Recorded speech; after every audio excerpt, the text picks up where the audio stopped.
Primer tema, Estados Unidos tomó una decisión. Rusia prometió represalias ante las sanciones que le aplicó el gobierno de Trump. ¿Doblegará Trump al oso ruso? Primer interrogante, allí posibles respuestas. Ya vamos a empezar a analizar el tema. Luego nos vamos a dar una vuelta por las corresponsalías que tiene Telesur en el mundo. En El Salvador vamos a ver cómo autoridades de Estados Unidos se manifestaron justamente por este acercamiento de relaciones diplomáticas entre El Salvador y China. Está dando mucho que hablar la cuestión.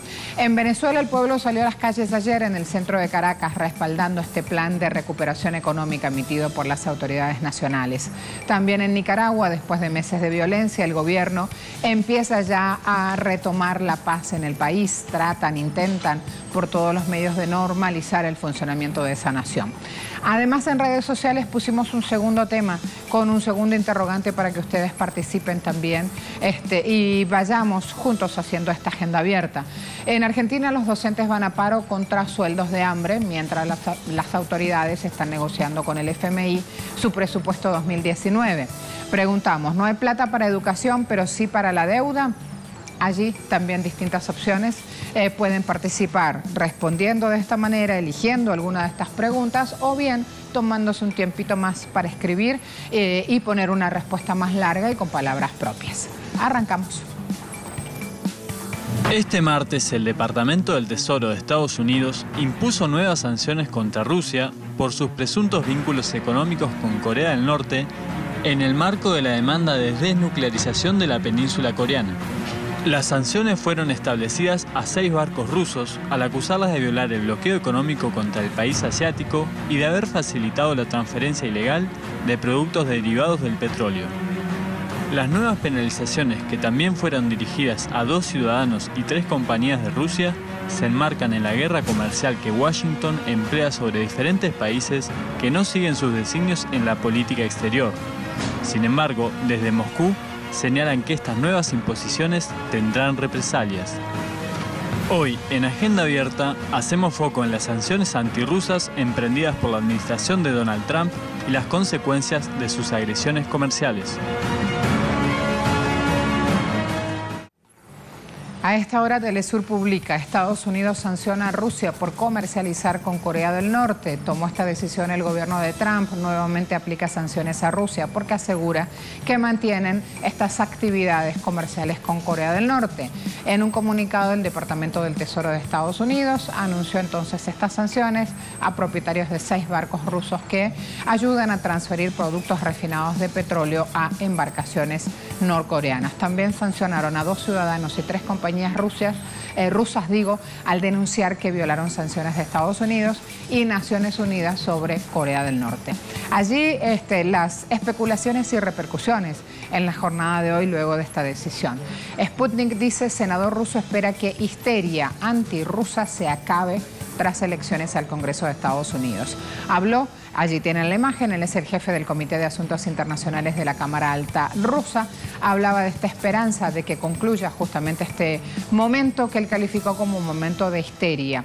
Espera que Estados Unidos baje justamente de ese estado anímico tras las elecciones previstas para el mes de noviembre. Todo este absurdo, como ha llamado el episodio, incluido el caso Skripal, se convierte en serio para un pretexto de agresión económica de gran escala contra la potencia nuclear. Avanzo con el siguiente portal. Hispan TV, Rusia censura las sanciones de Estados Unidos y promete represalias. Allí el gobierno ruso, desestimando acusaciones, dijo Estados Unidos inventa acusaciones infundadas contra Moscú como parte de una competencia desleal. El canciller Lavrov fue muy enfático, habló de medidas hostiles que no están dando incluso el resultado deseado por Estados Unidos. Analistas están minimizando también el impacto de las sanciones. Avanzo, siguiente portal, vamos a ver distintas consideraciones sobre un mismo punto. Trump no considera levantar sanciones a Rusia a menos que Moscú haga algo bueno para Estados Unidos. ¿Por qué debería hacerlo? Este hombre dio una entrevista exclusiva a una agencia, una transnacional de noticias como es Reuters. Trump afirmó en esta entrevista que solo estaría listo para considerar levantar sanciones si Moscú hiciera algo bueno para Washington. Al ser preguntado si consideraría levantar estas medidas, Trump aseguró que de momento no lo está barajando en absoluto, pero se lo plantearía si hacen algo que fuera bueno para nosotros. Señaló también en esta entrevista que hay muchos temas en los que los dos países podrían cooperar, como la situación en Siria y Ucrania. Los temas de siempre para las decisiones de siempre de Trump. Vamos a avanzar. En relación a esto último, Trump, ¿qué decía sobre esta posibilidad de levantar sanciones a Rusia? Ahí tienen su frase, y esta es la frase que la van a tener como titular en la mayoría de los medios de comunicación del mundo. No lo estoy considerando en absoluto, no lo consideraría, salvo si hacen algo que sea bueno para nosotros. Ahí la frase de Donald Trump.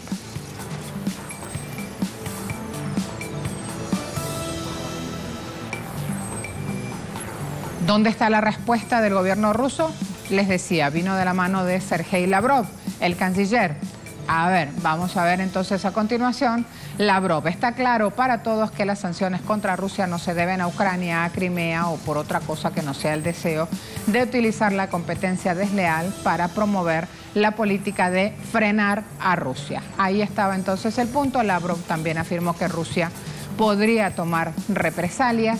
¿A qué llama represalias o qué podría ser el oso ruso, el Kremlin, frente a estas sanciones que le impone Estados Unidos? Hay 5 posibilidades, las está reseñando el portal RT.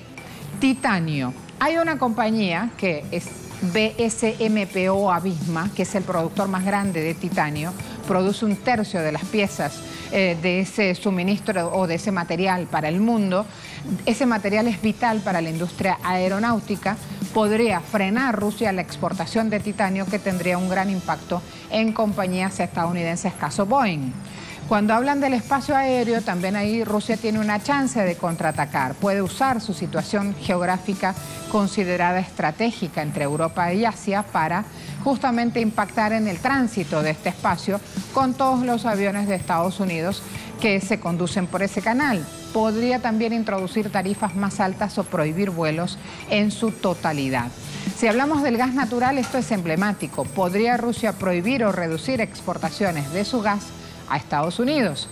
¿Y qué pasa con las empresas de Estados Unidos que están en Rusia? Los legisladores también consideran una ley que prohíba o restrinja importaciones estadounidenses. Caso software, agricultura, farmacéuticos, tabaco y alcohol.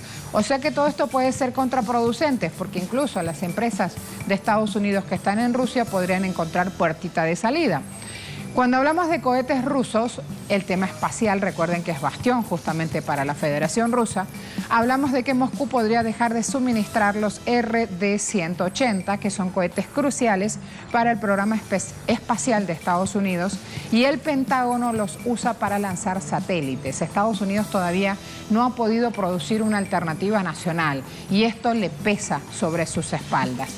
5 acciones están viendo justamente que son trascendentales, que son muy importantes, y ahí hay que poner el foco, ¿no? Hay que prepararse a escuchar ahora los anuncios de Vladimir Putin. Pausa rápida, al regreso, análisis del tema.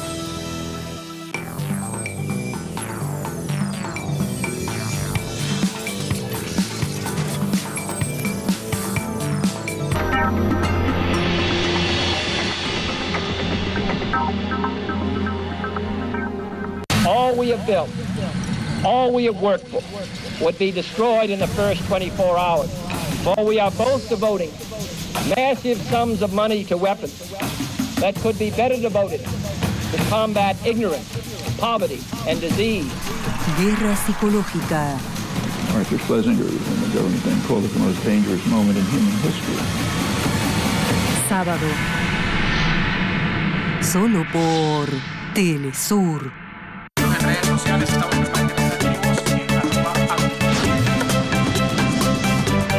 Telesur te muestra cada semana los avances de la ciencia y la tecnología que innovan y mueven el mundo. Eso es Atom, transmitimos desde América Latina. Bienvenidos, bienvenidas.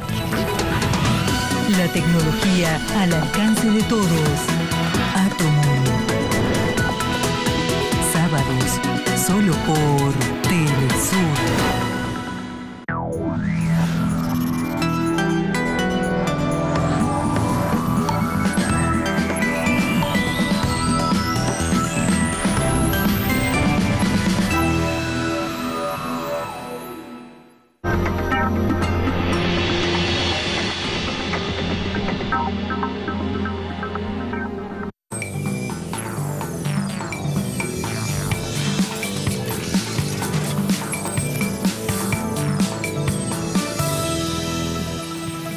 Abrimos el espacio de análisis. Me acompañan está Félix Roque, analista político, magíster en Relaciones Internacionales por la Universidad Militar Bolivariana de Venezuela.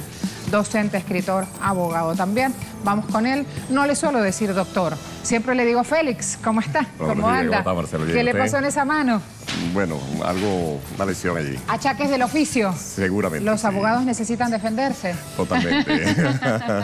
¿Cómo ha ido todo? Y hablando de defensas, ¿qué hará Rusia ahora ante este panorama que sigue sembrando a Estados Unidos en suelo ruso y con esas herramientas que tiene Rusia y lo hacen igual, Félix? Creo que lo está haciendo muy bien y ya hemos escuchado al presidente Putin de calificar de inútiles e ineficaces estas sanciones nuevas que el presidente Trump y su gobierno intenta imponerle por su postura ante la situación de la península coreana, ¿no?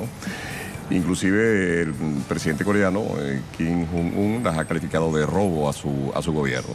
En una historia que no es nueva, como sabemos, una historia que se remonta a los años 50, cuando ellos incluso dividieron a las Coreas, dividieron a esos pueblos, crearon un paralelo el 38 y desde entonces sabemos que existe la Corea del Norte y la Corea del Sur.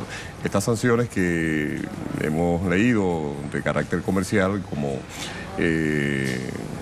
sanciones a empresas que comercian con Corea del Norte, etcétera, se suman a las sanciones que desde el 2006 viene tomando la administración norteamericana contra este país.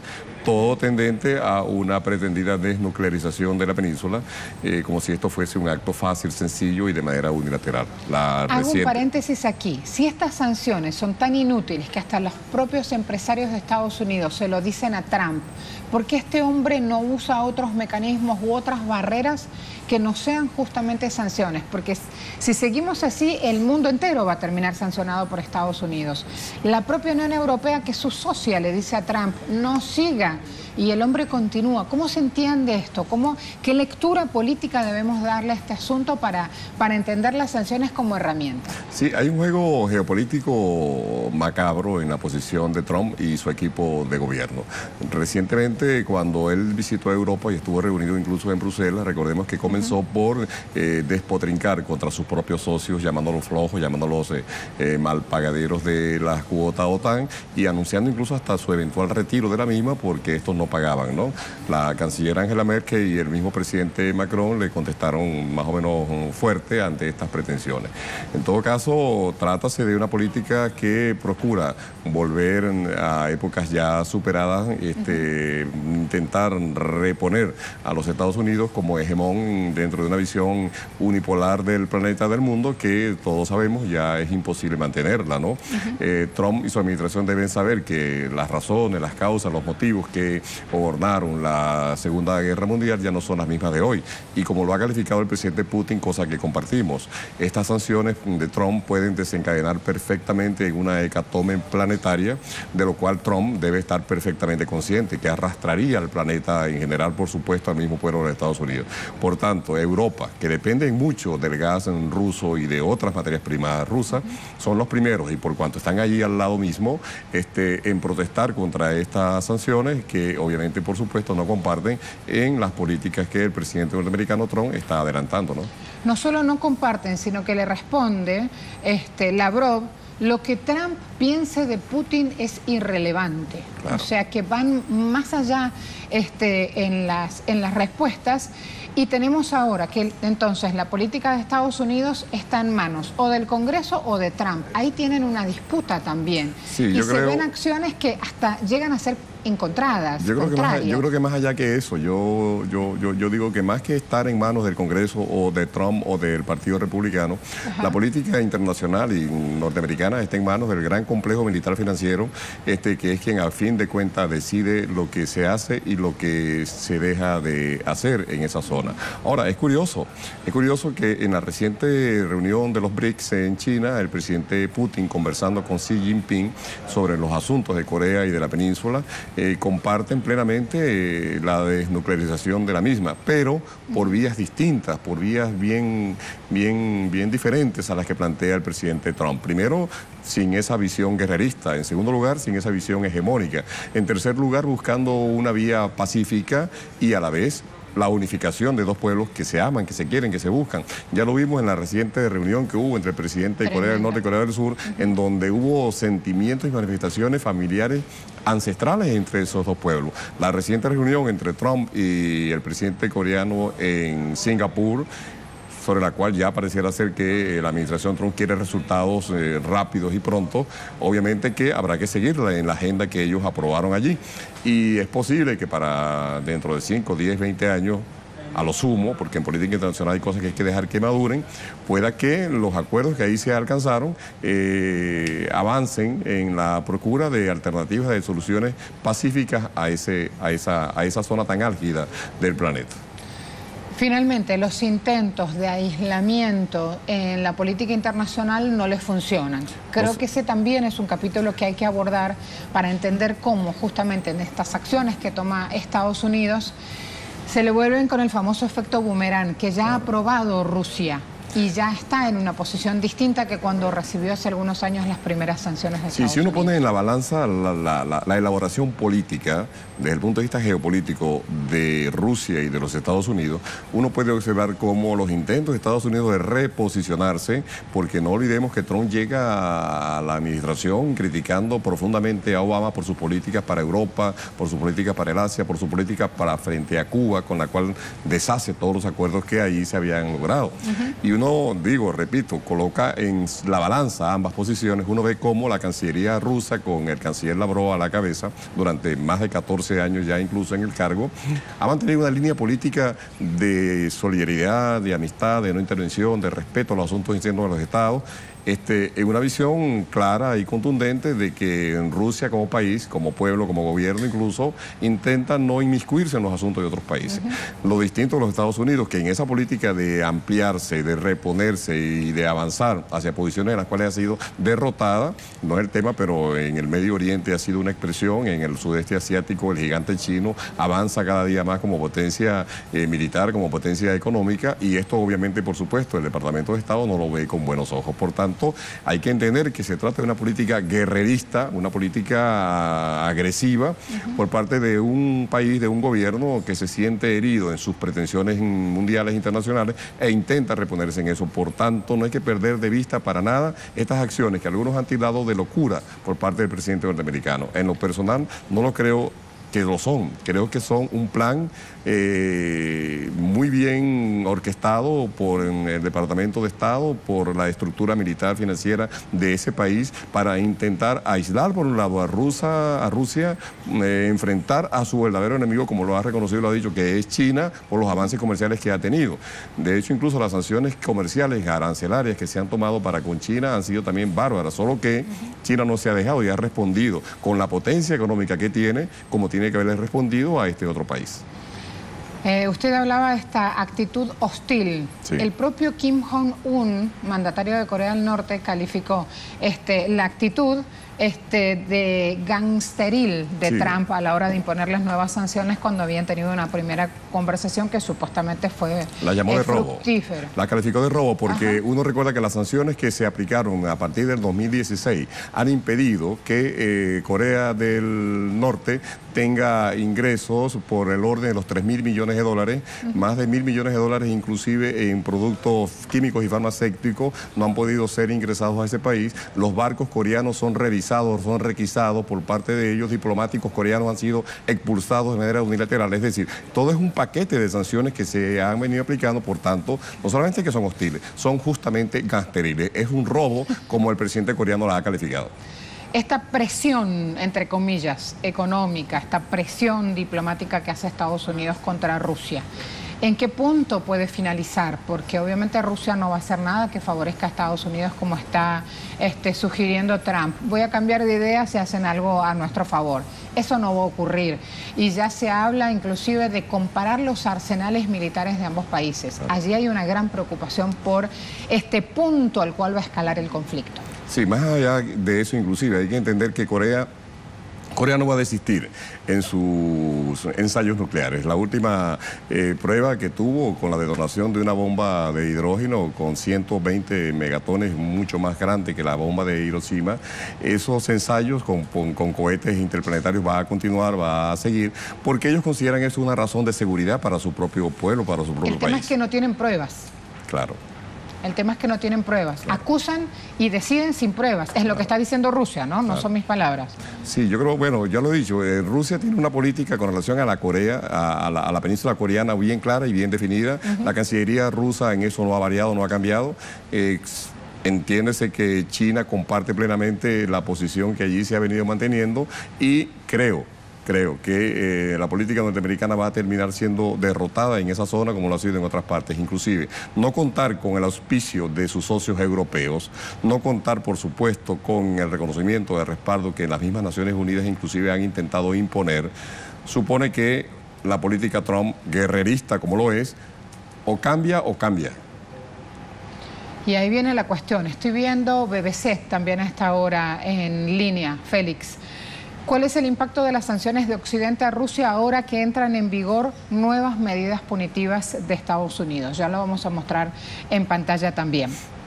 Ese es un buen punto porque están citando estos 5 elementos que nosotros adjudicábamos a Rusia, las posibilidades que tiene de contrarrestar estas sanciones, pero también hay otros puntos aquí y otros análisis que valen la pena resaltar.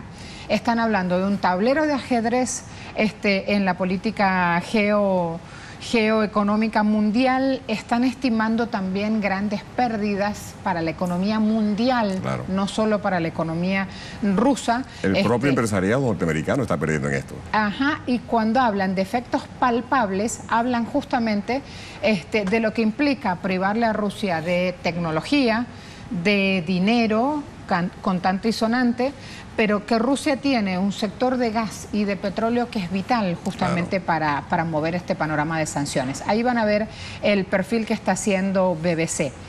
Curiosamente, BBC termina su artículo citando la fortaleza rusa. ¿Y saben en quién basa la fortaleza rusa este medio de comunicación?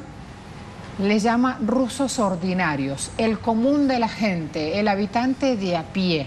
Lo cual no es poco, que un medio británico esté citando la fortaleza de Rusia en su gente, en su desarrollo de talento humano. A eso agreguémosle que en la última elección rusa dio al presidente Putin alrededor de un 70% de respaldo popular, lo que dice que es un presidente legítimo, un presidente sólido, un presidente consolidado, un presidente que goza de prestigio en su país y fuera de su país, y que obviamente si uno compara la forma electoralmente raquítica como Donald Trump llega a la presidencia ganando en los colegios electorales, más no en el voto popular, uno entiende que desde allí hay incluso diferencia. Y los europeos, que no son tontos, que entienden que vivieron 2 guerras mundiales inclusive y que han padecido por los años esta situación, entienden que su dependencia energética por parte del gas ruso y del petróleo y derivados rusos y de otras materias primas inclusive rusas, son los primeros en no querer que este tipo de sanciones se agrave y que esta situación les afecte a ellos como pueblo, porque también esos gobiernos se deben a sus propios electorados y sus propios electores están por supuesto muy avisores de lo que allí pueda estar ocurriendo inclusive. ¿Saben lo que dicen los medios europeos de esta cuestión? Van a la fortaleza de Vladimir Putin a la hora de decidir que va a contrarrestar estas medidas de Estados Unidos. Citan la frase que él usó en campaña: tu Rusia es mi Rusia.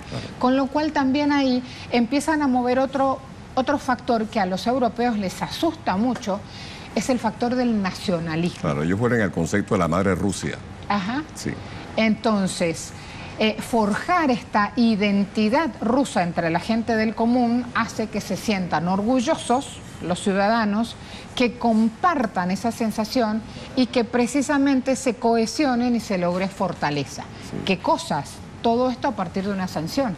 Sí, hay un asesor norteamericano que aconsejó a Trump no molestar al gran oso ruso cuando a quien había que enfrentar eran a los chinos. Y obviamente, por supuesto, esa visión geopolítica, Trump pareciera que no la entiende, no la comprende, no la practica, o en todo caso está tratando de incidir para ver qué alboroto crea, que puede pescar en este río revuelto. Pero estas cosas están sumamente claras. La política rusa no va a cambiar hacia sus vecinos. Y en lo que es la península coreana, los rusos están claros, junto con otros países amigos, en buscar una alternativa pacífica de solución que lleve a la unificación y que lleve a la desnuclearización, porque nadie quiere, obviamente, un país o un planeta armado a esos niveles, porque ya se ha dicho, y lo repito, una guerra producto de estas sanciones que se vienen implementando pudiera perfectamente, Marcela, terminar en una hecatombe que acabe con toda la vida en el planeta. Y eso, por supuesto, ¿quién puede desearlo o quién puede quererlo? Nada. Por eso, la frase del presidente norcoreano de que calificar las acciones de sanciones de Trump como un robo, como un acto gangsteril, es una respuesta clara y contundente de que no es ese el camino, no es esa la vía. Y geopolíticamente hablando, hoy el mundo es otro. Hoy el mundo responde a una visión pluripolar que no es la visión de los años 30, 40, 50, posteriores a la guerra. Ya el fantasma del comunismo como tal no existe. El fantasma del terrorismo cada día en todo caso es arrinconado más. Por tanto, esta política por parte de Trump de pretender en todo caso irrumpir, ir contra estas naciones que son soberanas, que son autónomas, que tienen su propia vida, que tienen sus propios gobiernos, no tiene sentido, no tiene razón de ser y más temprano que tarde serán derrotadas por los pueblos. ¿Saben qué le dicen a Vladimir Putin? Que está usando métodos de guerra, así textual, no lineal. Y que el problema de Putin, le dicen quienes le adversan, es que es un hombre que siempre hay que adivinar a dónde va.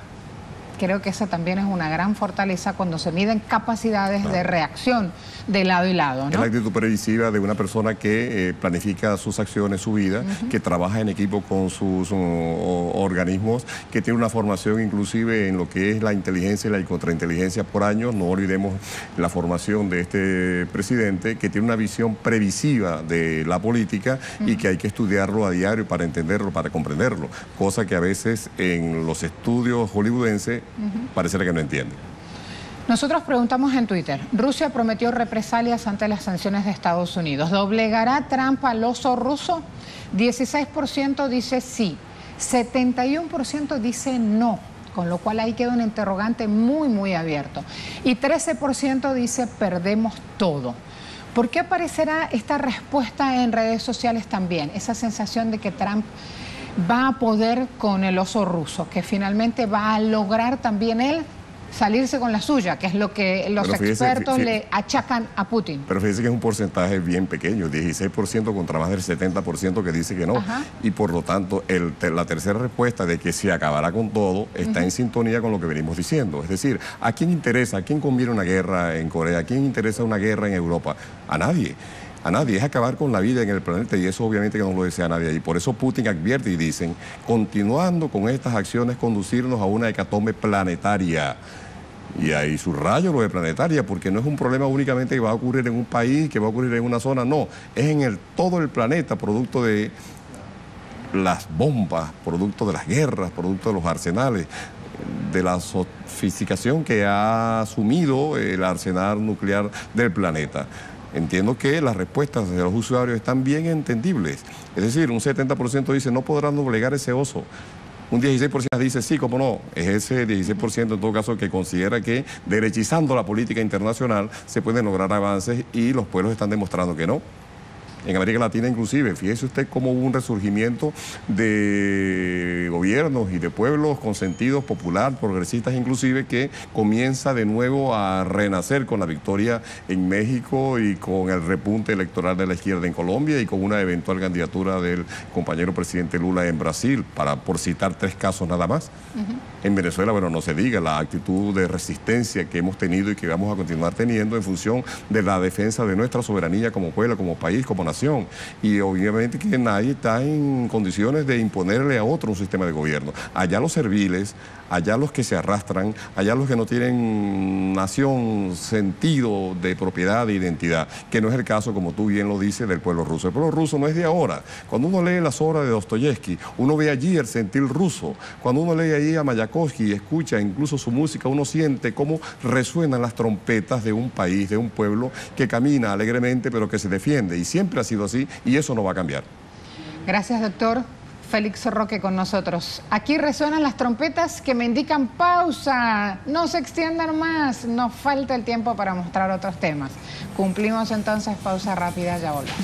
Vamos con las informaciones a El Salvador. Autoridades de Estados Unidos se pronunciaron porque Salvador y China firmaron un acuerdo de acercamiento diplomático, restablecen relaciones, con lo cual El Salvador se aleja de Taiwán. Y en esa decisión, que parece poco trascendental, hay un tema de fondo muy importante. Cambian estas relaciones, China consigue un nuevo gobierno socio comercial, aliado, inclusive han hablado de pueblos amigos en el momento de la firma de estos acuerdos.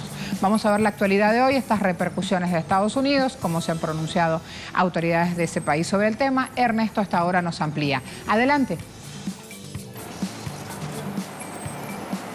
¿Qué tal? Buenos días, un saludo para ustedes y para nuestra audiencia.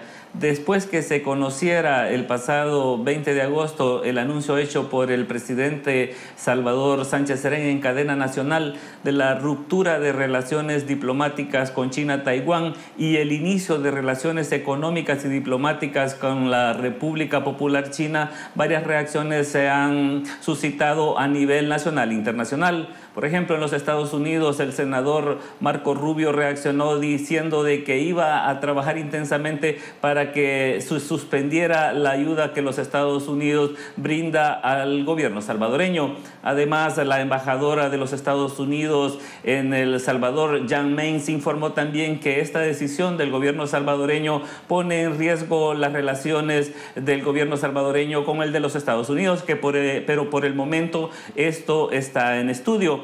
Ante esta decisión del gobierno salvadoreño, el presidente Sánchez Serén convocó a su gabinete de gobierno ampliado con todos los ministros y viceministros para tratar este tema que, según el gobierno salvadoreño, traerá una potencialización de la economía salvadoreña. Además, se ha conocido en días anteriores que el gobierno de la República Popular China tiene intenciones de invertir en el puerto de la Unión, un puerto en el oriente del país que ha estado desocupado por varios años y que podría potenciar lo que se ha denominado como la zona económica especial que está tratando de impulsar el gobierno salvadoreño, que beneficiaría a varios municipios de la zona. Estas son las reacciones que por el momento se tienen con relación de este anuncio hecho por el presidente Salvador Sánchez Serén con esta reapertura, con este inicio de relaciones diplomáticas y comerciales con la República Popular China. Este es mi reporte. Regreso a la señal con ustedes.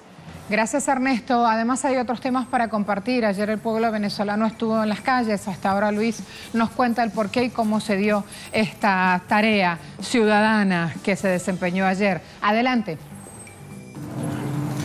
Venezuela vivió una importante jornada el día de ayer.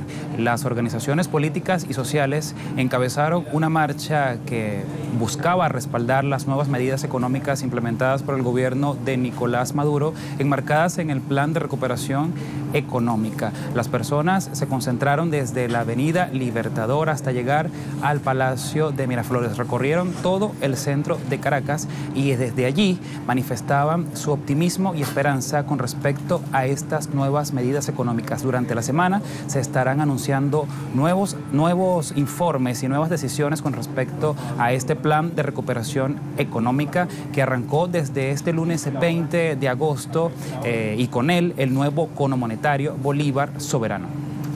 Gracias, Luis. Además, después de meses de violencia, el gobierno de Nicaragua empieza a retomar la paz en el país. Allí está María José Díaz con nosotros. Bienvenida, compañera, súmese. Vamos a aportar información desde allí. Hola, ¿qué tal? Es un gusto saludarlos. Ambiente de calma se respira en Nicaragua. Precisamente la vicepresidenta de este país, Rosario Murillo, ha resaltado el progresivo retorno a esta nación de la normalidad, la tranquilidad y la seguridad luego de un fallido intento golpe de Estado que cobró la vida de 198 personas y que estuvo dirigido con una visión clasista, con el objetivo de afectar a los pobres e indisponerlos para que culparan a otros, en este caso dijo a un gobierno que venía cumpliendo con todos sus programas y proyectos socioproductivos. Precisamente el gobierno convocó para el día de hoy a las 2 de la tarde, hora local, a una caminata por la paz, la vida y justicia, derechos humanos para todos. Esta caminata también es para conmemorar el 40 aniversario de la toma del Palacio Nacional. Esta caminata saldrá de la Plaza de las Victorias y concluirá en la Rotonda Hugo Chávez. Es todo por ahora. ¿Estudios?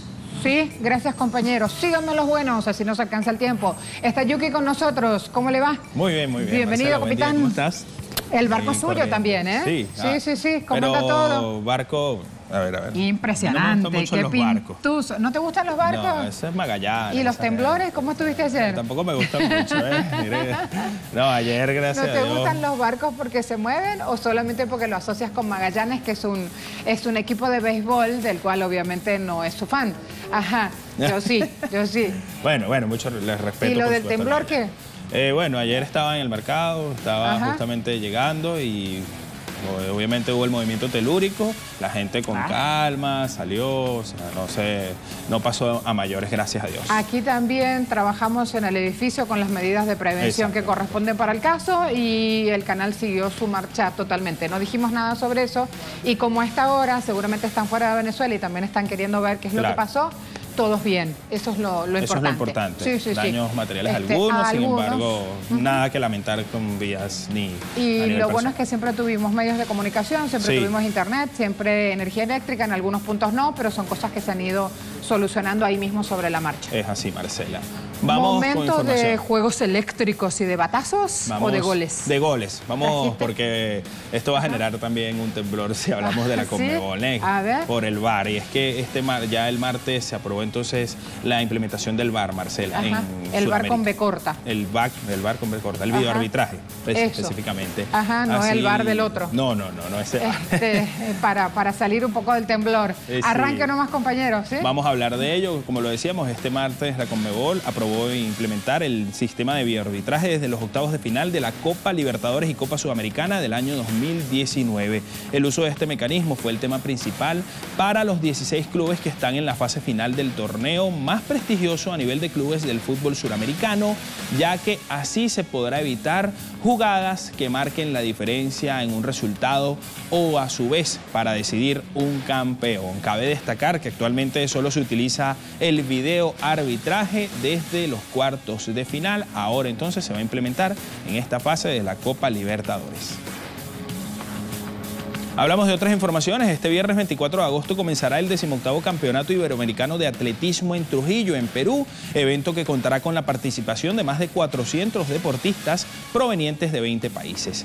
Esta edición iberoamericana se desarrollará durante 3 días en las instalaciones del Estadio Chan Chan, que contará con la presencia de atletas de 20 naciones de habla hispana de Sudamérica, además de las islas del Caribe, así como España, Portugal y Brasil, quienes competirán en varias modalidades de pista y campo en masculino y femenino. También participarán 100 entrenadores, dirigentes deportivos y jueces, un evento que está organizado por la Federación Peruana de esta disciplina deportiva. La edición anterior se disputó en 2016 en Río de Janeiro, meses antes de los Juegos Olímpicos, evento que fue ganado por Brasil al alcanzar 16 preseas doradas, 16 de plata y 19 medallas de bronce.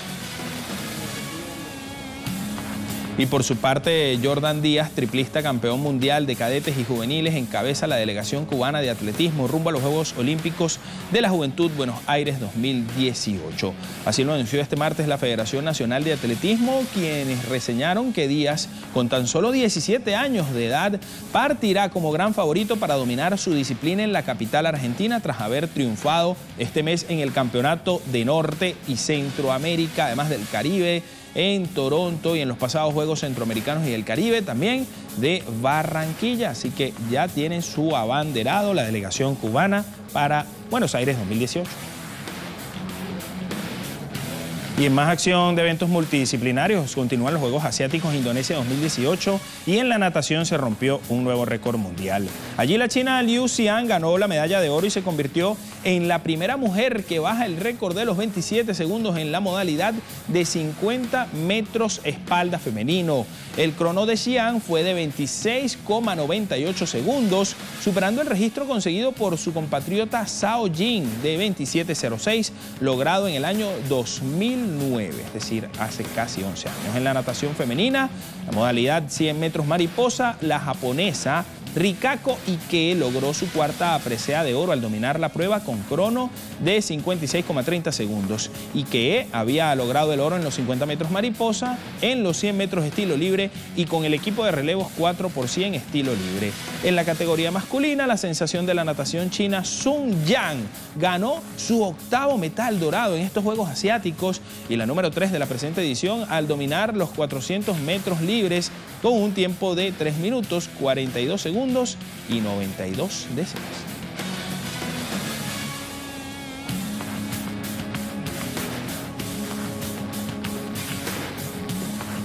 Bien, y así culminamos o completamos nuestro repaso deportivo. Marcela, hay mucho más detalle, por supuesto, a las 8 de la mañana, completamente en vivo en Deportes Telesur. ¿Tenemos algo más? Si algo me hubiese gustado hacer en la vida es nadar bien. Sí. Eso no ha sido el punto. Y yo la tampoco. otra, ser un buen atleta de buen rendimiento. En pistas, claro, tremendo. Y ahora se echó futbolista, imagínate. ¿Qué tal? Usain Bolt, esto es muy reciente, 4:20 de la mañana, el día de hoy. Está de tendencia este hombre en Twitter. Ayer cumplía años. Ajá. Y don Usain se larga como futbolista, quiere que lo traten como uno más. 8 veces se ganó la medalla olímpica de atletismo. Está entrenando con Sphere Sport, está con el Central Coast en la liga australiana. Miren estas imágenes. Qué bien. La alegría, dice, quiero ser uno más y quiero lograr lo que he logrado en otra disciplina. Y además es fútbol profesional. Prepárense. Sí, es fútbol profesional. ¿Quién está allí. le va a ganar a correr algo de arco a arco? Exacto, está difícil, ¿no? Medirse con Usain Bolt en una cancha. Me Además encanta. también la altura, fíjate que no le afecta tanto, a pesar de tener 1,98 m, casi 2 metros, él se desplaza libremente por la cancha. Tremendo, tremendo. Si se ponen a chequear un poco más cuando busquen antecedentes de Usain Bolt, hay niños inclusive viendo esta hora en la pantalla, presten atención justamente a este muchacho que es ejemplo de superación en ámbito deportivo. Siempre quiso jugar al fútbol, lo manifestaba desde antes que se retirara, o bueno, no se ha retirado aún de las pistas como tal del atletismo, pero sí lo manifiesta desde hace mucho rato. Casi un hecho, ajá. Pausa rápida, volvemos. A las 8, Yuki con más en nuestra pantalla, ¿sí? Te veo, compañerito. Vale. Nos estamos viendo.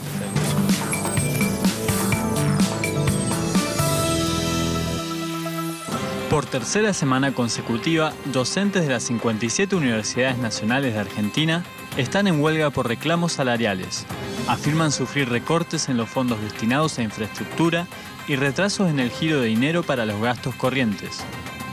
Las protestas adoptaron diversas formas, que incluyeron el dictado de clases en la vía pública, caminatas por los barrios donde se encuentran las sedes universitarias, abrazos a los edificios donde se desarrolla la educación superior libre y gratuita, tomas simbólicas de edificios y marchas. Por medio de Twitter y Facebook, egresados de universidades nacionales de distintas carreras hicieron circular testimonios en primera persona con el hashtag "La educación no se vende, se defiende", en los que contaban su experiencia como alumnos y docentes. Para este 30 de agosto se prepara una masiva marcha universitaria al Palacio Pisurno, sede del Ministerio de Educación de la Nación, para reclamar soluciones concretas a sus demandas.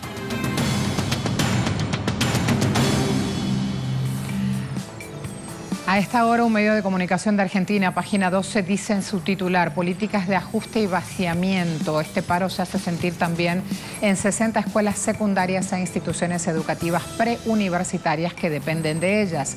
En ese marco, docentes, estudiantes, padres, madres del Colegio Nacional de Buenos Aires hacen por hoy una marcha de antorchas al Ministerio de Educación, a diferencia de lo que sucede en el nivel universitario, en los colegios y escuelas secundarias. Padres y madres de los estudiantes, que son menores de edad, son actores de peso dentro de una comunidad educativa. Las medidas de fuerza de los docentes tienen el apoyo de los estudiantes, como vemos, de sus padres, de sus representantes.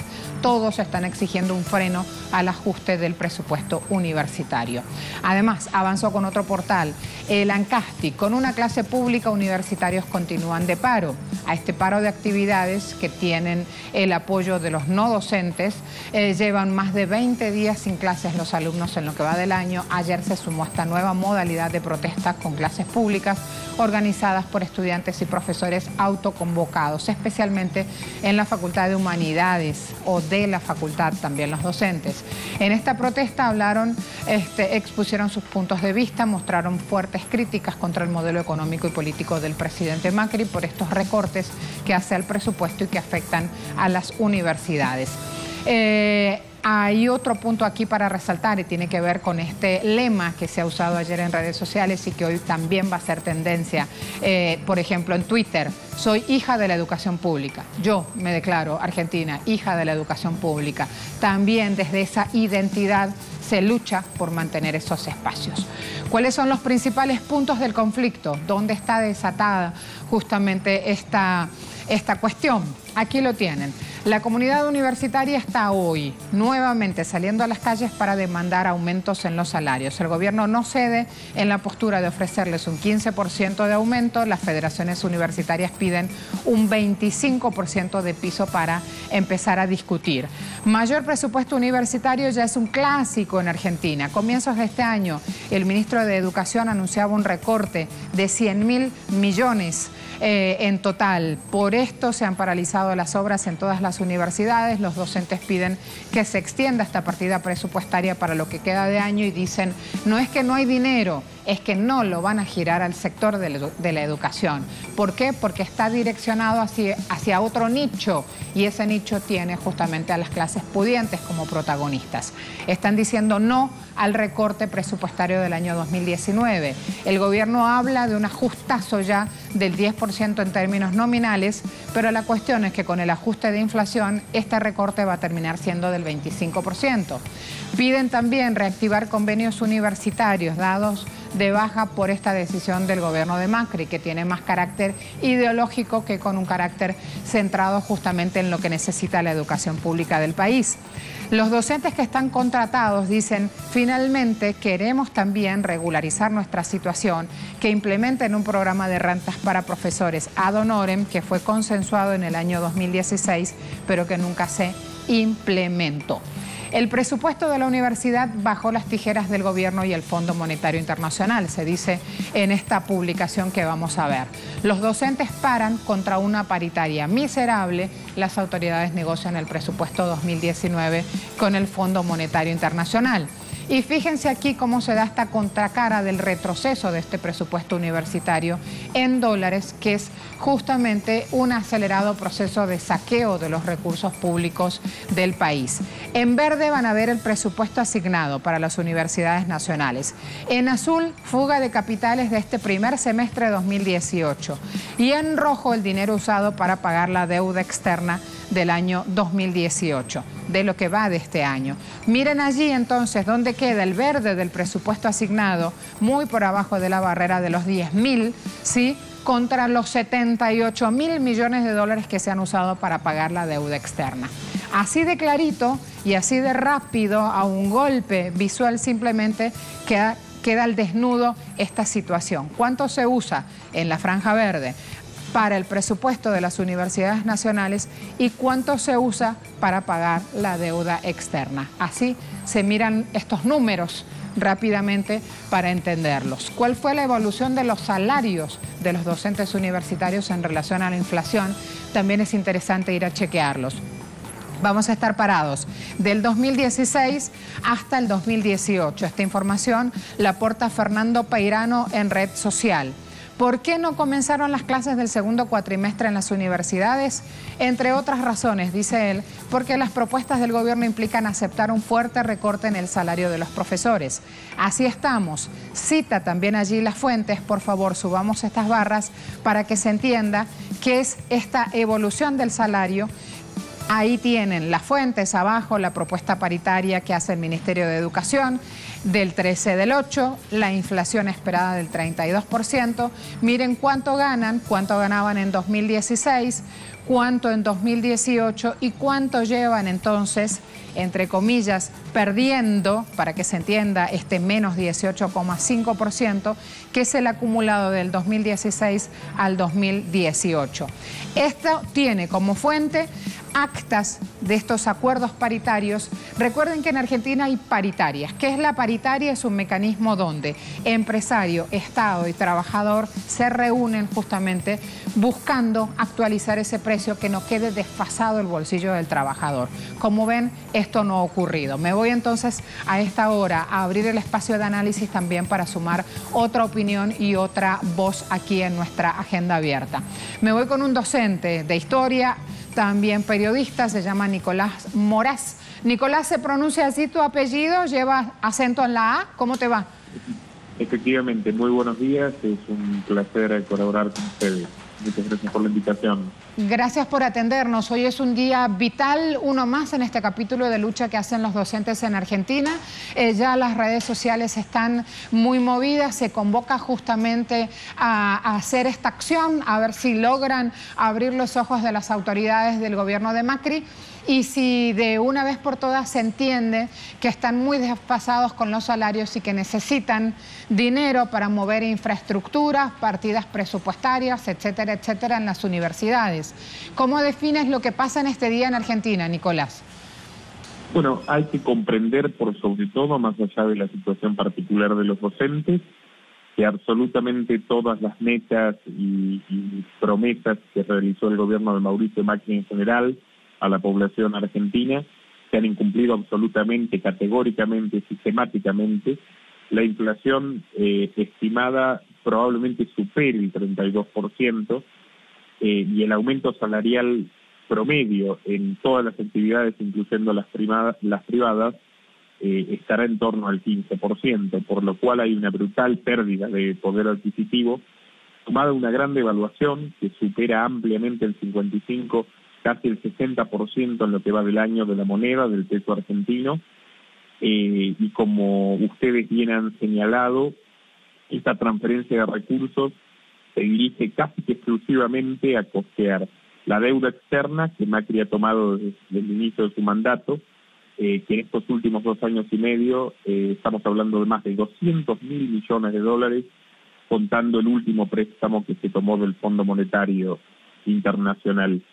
La situación en ese sentido para todos los asalariados es asfixiante, porque se enfrentan no solo a subas cotidianas de precios que superan ampliamente las promesas fiscales. Este año estaba previsto una inflación del 10%, se ha más que triplicado, sino que a su vez se enfrentan a que no hay actualización de los salarios, a que han aumentado en estos 2 años y medio también en más de 25 veces, 2.500%, las tarifas de servicios públicos esenciales, que son controlados por monopolios, en muchos casos amigos de la familia Macri, que también es una familia de empresarios que han recibido durante mucho tiempo prebendas del Estado y que actualmente están participando de un vaciamiento del Estado en favor de sus arcas.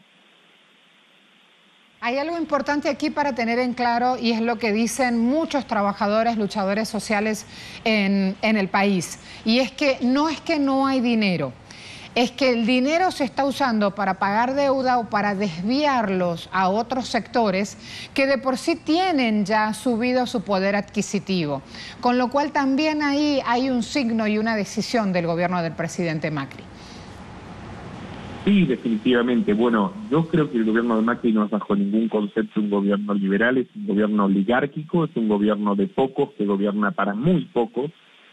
que está haciendo un trabajo de tierra arrasada en favor de las grandes potencias, que al mismo tiempo que lleva adelante estas políticas económicas ha subido impuestos, ha creado nuevos impuestos a los trabajadores, a los empresarios honestos, a las clases productivas, en contraste a los que ha quitado a grupos muy pequeños como son los agroexportadores y los especuladores financieros. Pero especialmente hay que tomar en cuenta que mientras toda esta política económica se desarrolla, hay también digamos, un servicio deliberado a potencias como los Estados Unidos, que ya lleva 3 bases militares instaladas en este territorio.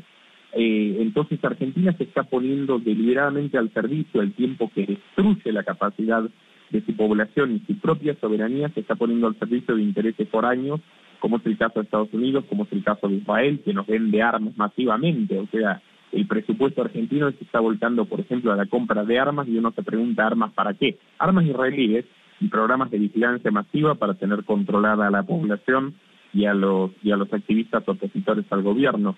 A su vez hay una gran avanzada contra la libertad de expresión. En uno de los casos más recientes, el periodista Santiago Cunio, yo colaboro en varias ocasiones con su programa, está siendo enjuiciado por una supuesta apología a la violencia a Macri, cuando en efecto no sucedió nada, simplemente colgó una imagen a su Twitter, pero hay un intento sistemático del gobierno de amedrentar a la opinión pública, y cuenta con el apoyo de los grandes medios hegemónicos de la Argentina, y como le digo, está llevando adelante una política más pensando en intereses extranjeros que obviamente en la Argentina. Muchas gracias, Nicolás. Mientras tanto, también menciono a esta hora un titular de ámbito financiero.